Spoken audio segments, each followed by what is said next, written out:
Adam Saleh joins me now by phone. And Adam, again, we just did see your video. You have now heard how Delta has officially responded. What do you make of what the airline has said here?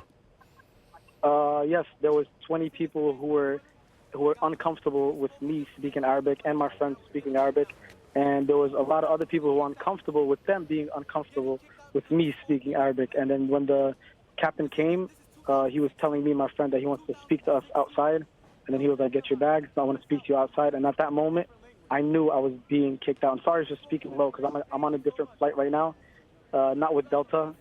Delta did not accept me to rebook me. I'm with the Virgin Airlines right now, and I'm heading back to New York City. And it seriously made me cry. I was crying after I got off the plane because I take maybe 20 flights a month. I travel a lot, and I never in a million years ever knew I would experience something like this. I speak to my mom every flight I go on right before I leave, and my mom only speaks Arabic. And when I got off the phone, I seen the lady like giving me these dirty looks. And me and my friend, we speak English and Arabic. Once we're speaking Arabic, she turns around and she's like, "You need to start speaking English. You're making me feel uncomfortable." Then like this lady who was next to me, she defended me. She was like, "They're just speaking a different language." Then I told her, I was like, "Haven't you heard anyone speak another language?" And then her husband or some guy that she was with, he gets up and he starts screaming and cursing. And all these other people get up and start screaming and cursing. They were like, "Something happened in Germany the other day. We don't feel uncomfortable. If he doesn't leave, then we're all going to leave." And the captain comes, he just takes us out. And then a lot of people got upset. A lot of customers were like, "That's freedom of speech. You're going to take him out because 20 people said to take him out? He didn't do anything wrong." So, and then we got out. So again, Adam, you are on the tarmac at this point. You and your friend are in your seats. You're speaking to your mother in Arabic. We did see you removed, and you referred to some people as being racist.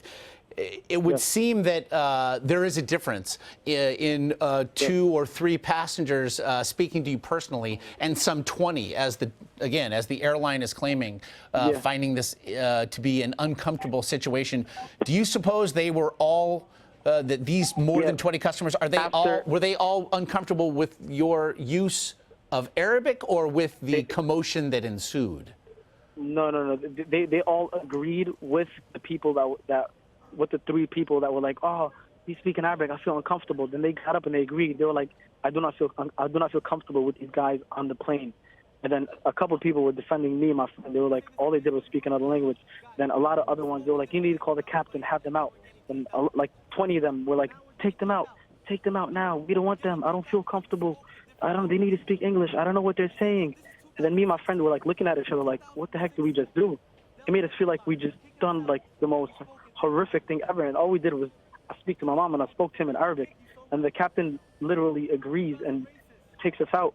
And I told the captain, I'm like, "Sir, we didn't do anything." He's like, "Just, I need to talk to you outside. Don't worry. I'll accommodate you with like another flight." It seemed like he was just like ashamed or embarrassed. He didn't want to get the 20 people upset. He'd rather get 2 people upset. You know, he didn't want to get 20 people upset. He'd rather just take us out and just give us another flight. But I'm not going to let this go. What if they do this to like people like my mother who can't even speak English?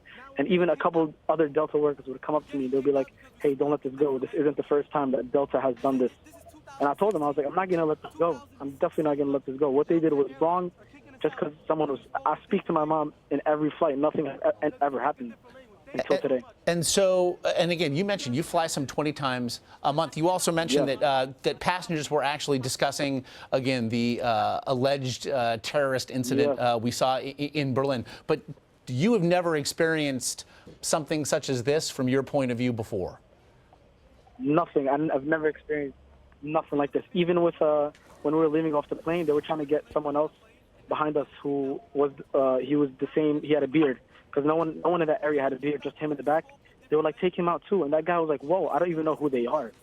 And then he got really angry. He was like, "Just because I have a beard doesn't mean I'm even with them." So you say you're not going to let this go. What is it that you intend to do, at least upon arrival here in New York?